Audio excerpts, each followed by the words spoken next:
Welcome to Hallis Beer Hall. We're your spot for the grit and passion of Chicago sports. From the gridiron battles of the Bears to the diamond drama of the Cubs and Sox. Grab a cold one, settle in, and let's slapshot our way from the United Center to the Lakeshore Drive. This is Hallis Beer Hall, where the game never ends and the passion never fades. Hey, Chicago. We're ripping this thing down to the studs and we're going to build it up. Malort. My drop, a little Olay at first. And the good news is this, I am a football coach. What do you say? Big time players make big time plays. Cubs gonna win today. Welcome to Hallis Beer Hall, where we drink beers and talk about the Bears, except for today because there's not really any Bears news. So we're going to talk about baseball and maybe some other stuff. So, oh, and Aaron's not here because he had dinner plans, and apparently that's more important than the podcast. So no big deal, whatever. But I think Juice has some stuff he's got to talk about. So you have the floor, Juice. It's only right to start off this podcast with rest in peace to Bobby Jenks, White Sox pitcher, second in White Sox history behind Bobby Thigpen with 173 saves, at 351 strikeouts, and funny enough, he actually made his debut 20 years ago today on July 6th, 2005. Wow. Chills right there. R.I.P. Yeah. He's a R.I.P. legend. Too young. 44 years old, died in Portugal. I have some fun Bobby Jenks stats here. First pitch he ever threw as a rookie, he came in 2005 and threw a 102-mile-an-hour fastball. That's how you get the fan base on your side right there. Straight off the rip. Come in and just throw fucking heat. He had yeah. most notable 2 saves in the World Series. That was the World Series that the White Sox swept the Astros when they were in the American League. He had a save in Game 1 and then a save in Game 4 to close it all out. Another fun stat. It was when the Astros were in the National League. National League, that's what I meant, before they went to the American League. Yep. Yeah. In 2007, he retired 41 consecutive batters. That's pretty fucking dominant right there. That's dominance. One of the best in the game. Then a fun, mind-blowing stat. The last pitch of baseball that Pope Leo saw in person was a strike 3 call to win Game 1 of the World Series, which was thrown by none other than Bobby Jenks. Damn. There you go. Damn. Legend. Pope's last That's baseball pitch. Bobby Jenks. yeah. And then God called him home, dude. R.I.P. Exactly. Yep. Rip. That Yep. could lead us into like the current White Sox, which is not as exciting at all. They blew a lead to the Rockies today. Fucking dog shit. We still won the series. Took 2 out of 3 from the Rockies, which isn't hard. Hallis Beer Hall could take 2 out of 3 from the Rockies. Before that, we got swept by the Dodgers. That doesn't really count, though. Dodgers are cheaters. And before that, won the series against the Giants, which is actually impressive. I don't know how we did that. Our all-star, Yeah. Shane Smith. Second Rule 5 pick to be named to the All-Star game. First one was Dan Ugla.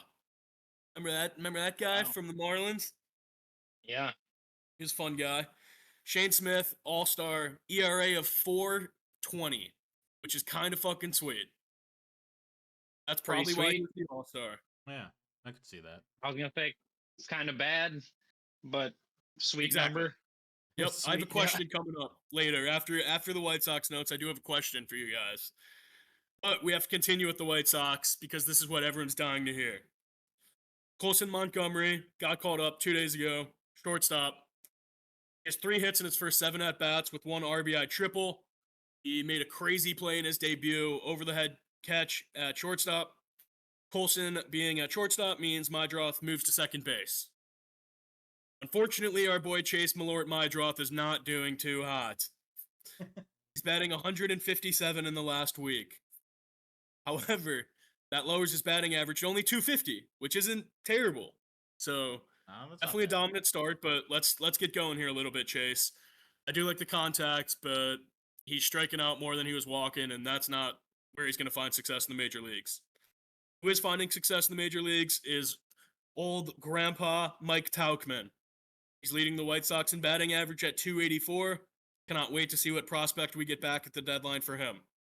He is batting 375 in the last week as well, the Palatine Pounder. If you had to guess who's leading the White Sox in home runs, do you know who it would be? No. Ben Attendee? Correct. Correct. 10 home runs. Sick. Okay. 10 home runs. He's also leading the league, or not the league, the White Sox in RBIs, probably 100th in the league. In RBIs, he has 34. And one other fun guy, Grant Taylor. I think he's going to be the closer of the future for the Sox. We talked about it a couple pods ago. The assistant general manager of the White Sox said he had his eye on this guy to be the potential closer. Josh Barfield's the assistant general manager. He's the one who said that Grant Taylor could really be this guy. His average fastball is 99.2. Just got to locate the cutter, curve, and slider a little bit better because everyone's just sitting on the fastball and they're starting to catch up to that. He kind of reminds me of a young Michael Kopech, even though Kopech started as a starter. Guy that just could throw heat. He's going to be a great bullpen arm for years to come for the White Sox. Some shit stats. 10 players in the MLB have a higher batting average than the White Sox leader in on-base percentage. That is a little sad. Ouch. Miguel Vargas on-base percentage is 300, and 10 MLB players are batting better than that. That's my White Sox notes, leading to the question that we kind of just touched on. Do you think every team in the MLB deserves to have at least one All-Star? Because an ERA of 4.20, I don't know if that should get you in the All-Star game. And I'm a White Sox fan. Yeah, I don't think so. But if I don't make the rules, but I don't think so. Maybe call me old school, but it should just be the best players get to play. I mean, yeah, I agree. I think in general, yes, that should be the case. But the thing is, then you'd have like half the Dodgers team going to the All-Star game, right? From last year. Not But necessarily. The national. I'm speaking like last year's stats, but like this year, sure. Well, all right. So let's shoot back to 2016 when the Cubs won the World Series. I think it was the last team to have a full infield was just one team. Addison Russell starting there. Yep, Addison Russell. Yeah. I mean, Addison Russell was a key player for the 2016 Cubs. What he did in his personal life was not cool, but he was a hell of a ball player. And yeah, I don't know. It's No, yeah. if I feel like they usually just play. They play for one inning together anyway, and it's like right. they'll have a different pitcher or a different fucking first baseman will come in, whatever. I feel like, and this could just be my kind of take on it, with All-Star games nowadays, at least, it seems very lax. Like it's more of a very bougie show of like, All-Star talent. Like, oh look, we like you guys are really good, but also here's celebrities and all that shit. It's like a celebrity show type deal. Whereas you could make it more competitive, kind of like the Four Nations thing, and lead that into like the Olympics play. But the thing is, I don't personally. I've never really watched, I think, Olympic baseball. I know it's probably pretty big. The World Baseball Classic. Yeah. So yeah, World Baseball Classic next year, 2026. Yeah, so like I feel like that's it's where fun. you send the really good players, and if you're not good, like an All-Star White Sox player at 40, probably aren't going to that. Well, and there's baseball used. I don't know if they do. I don't think they do it anymore, but they used to do it where whoever won the All-Star game got home field advantage for the World Series, and so that was like a major driving force to like actually try and play well. And so I liked that. And I think they took it away though, but it'd be cool if they brought back shit like that. They did take it away, but that rocked. Yeah, like an incentive. Because like you said, if the Cubs are dominating and they have the entire infield, they should probably play the entire All-Star game and try and lock in more and try and get that home field advantage for the World Series. Yeah. But that didn't happen. That's why the Cubs' greatest game ever played was a Tuesday in Cleveland. Is that right, Connor? I mean, it greatest game ever played, probably. But it was the best day of my life. So I shed a tear. It was beautiful. First time seeing my team win in my life. I was like 24, something like that, and that was beautiful. So I spent 24 years of seeing them lose. 2003, the Bartman ball and all that shit. I remember watching it, and it was tragic. And then so it was nice to get one. There you But go. that could lead into this. This Cubs team right now is a lot of fun, and it could be the best team I've seen since 2016. Definitely since like 2015. 2015, the Cubs had a great team too. So maybe since it's the All-Star break, I'll just say they're on a historic fucking run right now, which is fucking nuts. And it's really cool to see. Fucking, they just picked All-Stars. Cubs have 3 players going. They have Pete Crow Armstrong, Kyle Tucker, and then they have Matthew Boyd, who has been pitching his fucking balls off. Seiya Suzuki, most RBIs in the league. I think he has 73 or 74, and he didn't get selected to the All-Star team, which seems like bullshit and robbery. And this is more of a reason why, you know, I mean, Juan Soto didn't even make the fucking All-Star team. Like, something's up this year. I'm like, how is Fernando Tatis in over? I don't know. Well, I get it. Fernando's a fucking star, but so is Juan Soto. And Seiya Suzuki has like better numbers than both of them, maybe. Fucking nuts. Tatis does not deserve it. Tatis does not deserve to get in. Yeah, Connor, fun it's fact, crazy. 2025 Cubs have the same record through 87 games as the 2016 Cubs. Ooh. Let's fucking go. There is some magic going on. I don't want to jinx it because only the All-Star break coming up. But we did just take 2 of 3 from the Cardinals. We spanked their fucking ass today, 11-0. They suck. Fuck the Cardinals. Fuck St. Louis.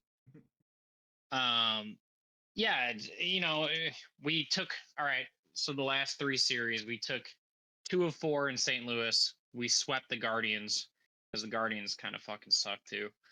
And then we just took 2 of 3 from St. Louis in Wrigley. And you know what?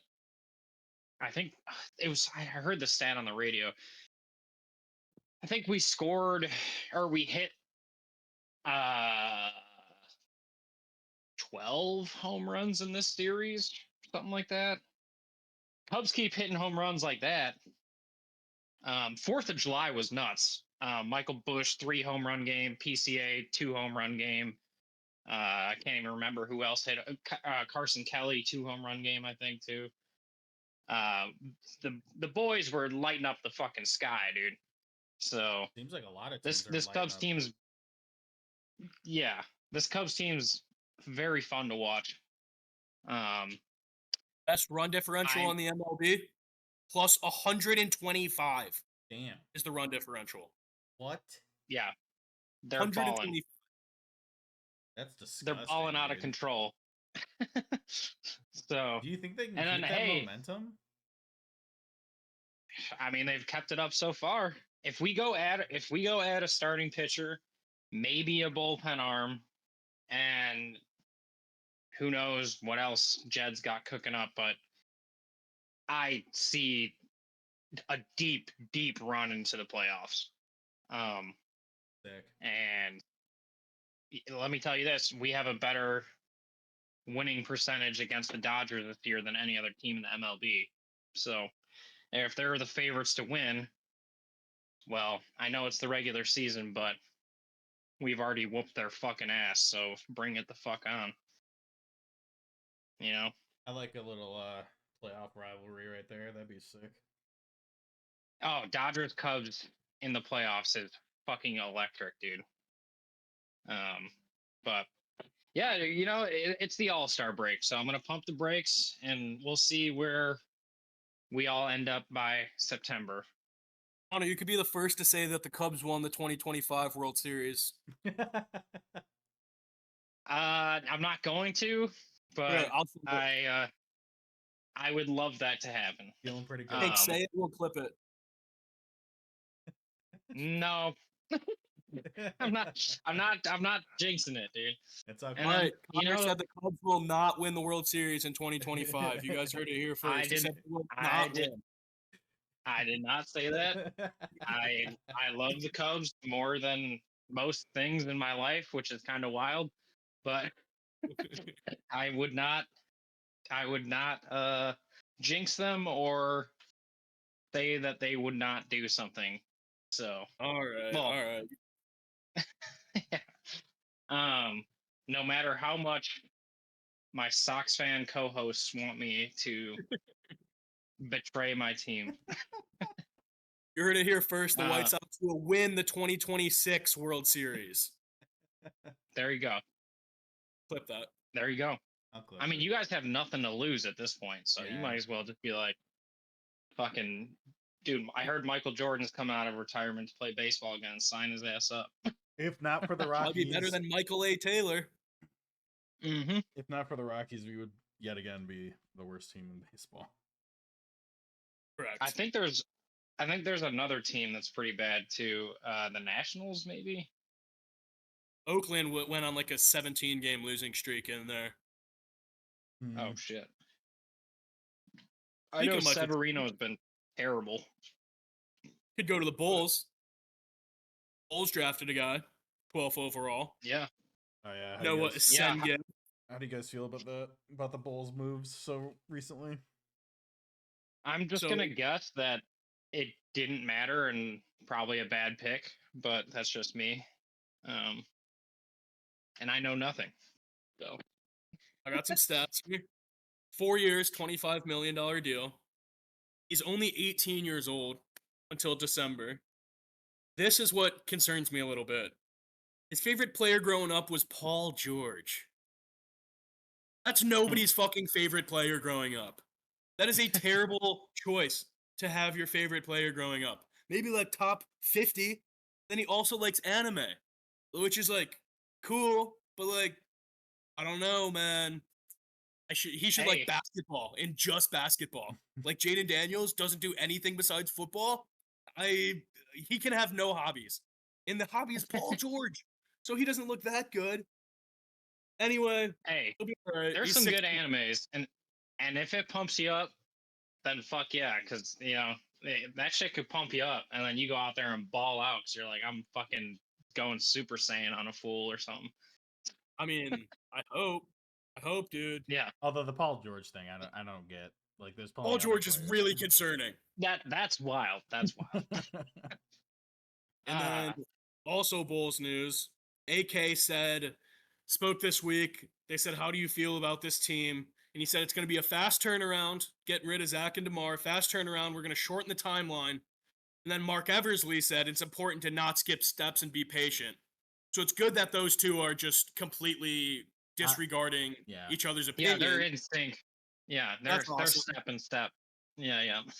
We did draft another guy, 2nd round pick, Lachlan Olbrich. My notes on this guy, he's Australian. My notes on this guy are, who the fuck cares? You're never going to make in this league with Billy Donovan as a head coach. That's my notes on our 2nd round pick. That's it. Yep. That's that. Traded Lonzo Ball. Don't know how I feel about that.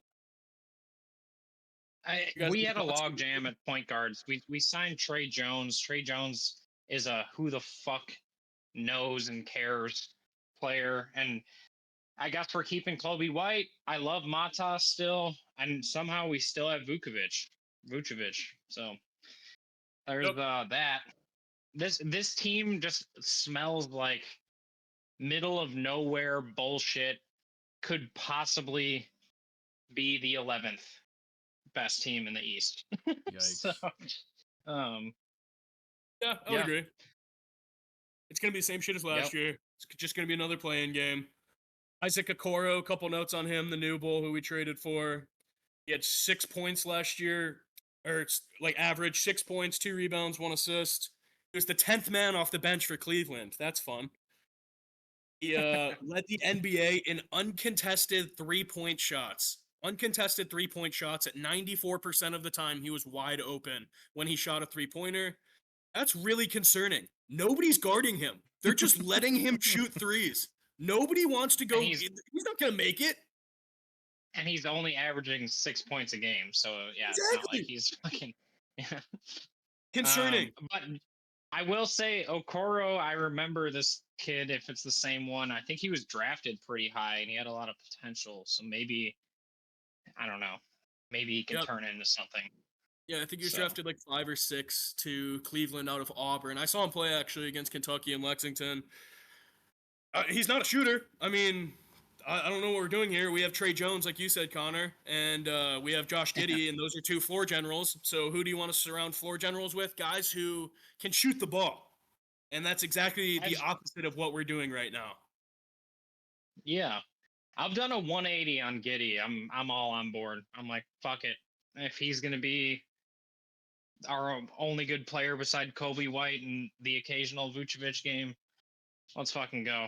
But Well, I got some good news for you, Connor. An NBA insider said a deal between the Bulls and Giddey is a Gulf of Mexico apart.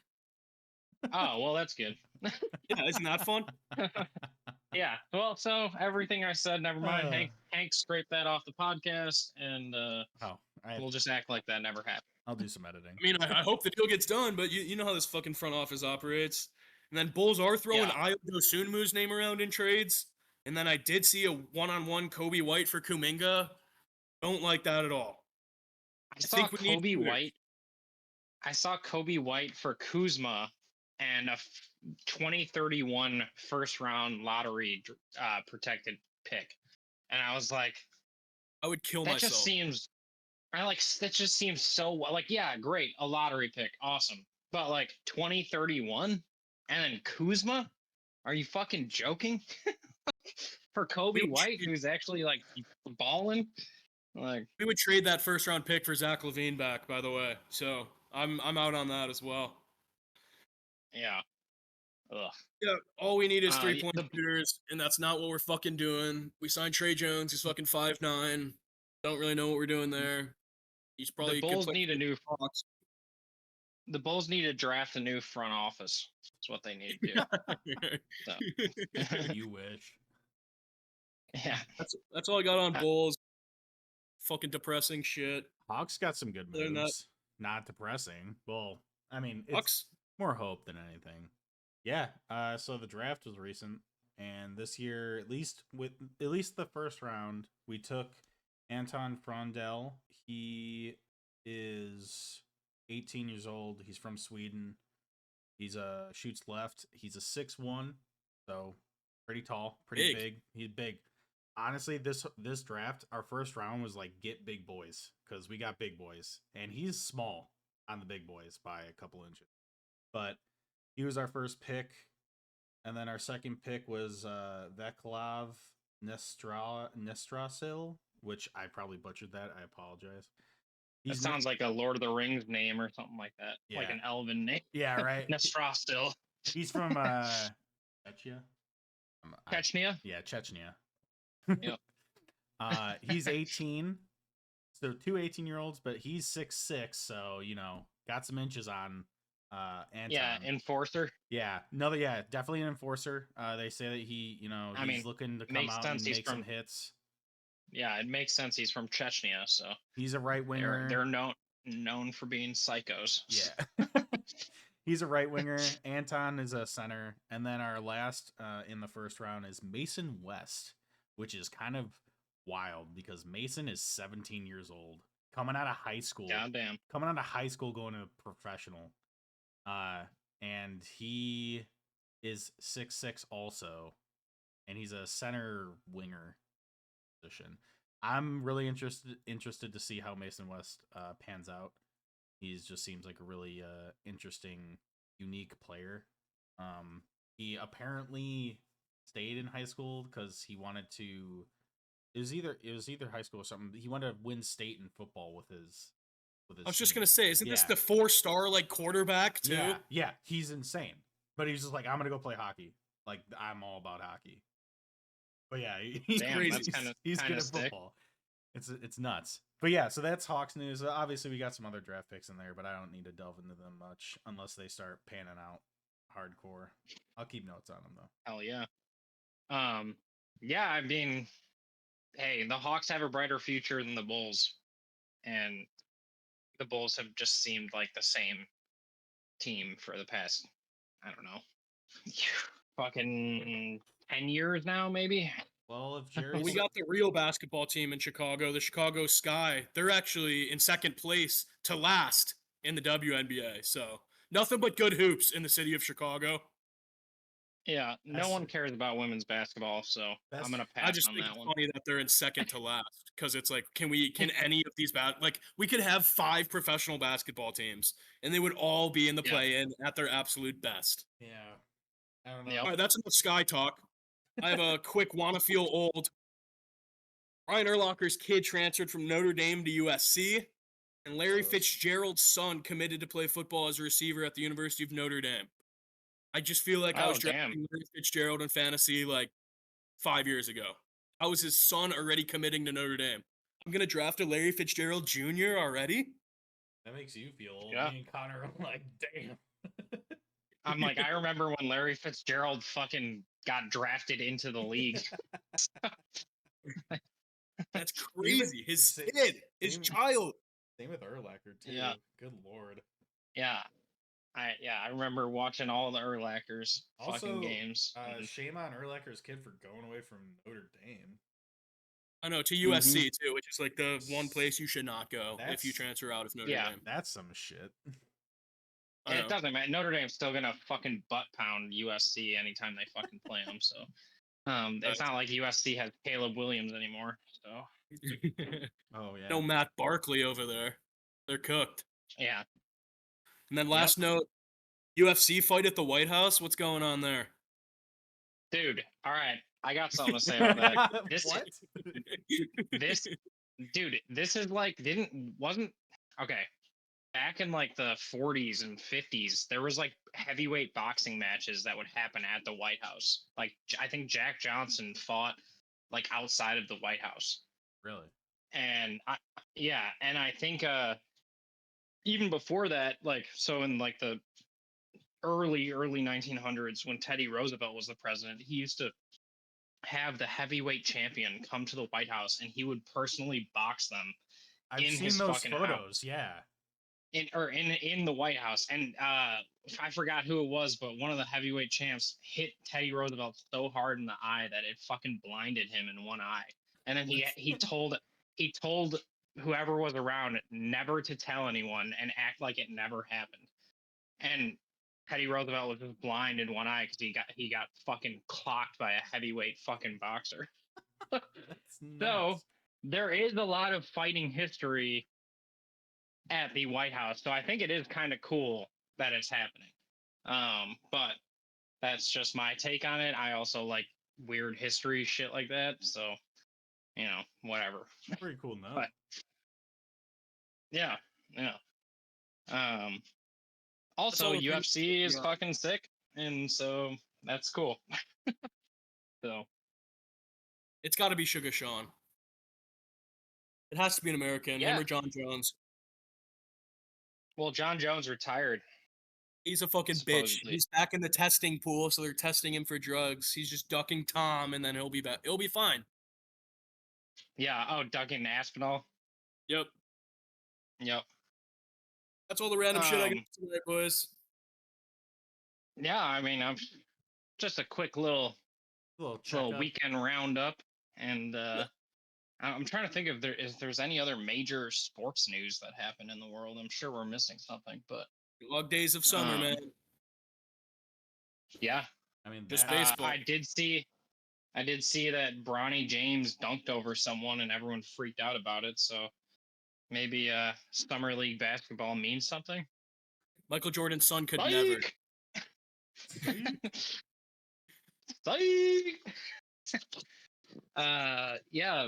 I mean, hey, I'm sure there's another player that was more deserving to be on the Lakers than Bronny James, but maybe that's just me. So, Boys, Anyway. everyone drink 45 beers in memory of Bobby Jenks this week. Right after Amen. 45 beers for everyone. week after 4th. I'll chug right now in his honor. There you go. I didn't grab anything today. Damn. I had too much over the weekend. Happy 4th, everybody. Happy 4th. Fucking the Cubs are good. The Sox are bad. The Bulls are bad. The Hawks might be good one day. The Chicago Sky, who gives a fuck? That's Hal's Beer Hall podcast. Buenos noches. Well, a lot of things happen today. Sometimes life deals you bananas and you gotta just say, fuck it, I'm gonna eat that shit. I'm not touching it. Cut it. Cut it. We're cutting it. We're done. I had to tie that in. We're out. And they were all great. And they were all thrilling. And they were all dramatic. But you know what? Get big, get tough, and get fucked. Too bad we couldn't have had Hot, juicy cake takes. You know what I'm saying? Yeah, some that's fine. hot cakes on the griddle. You know what I'm saying?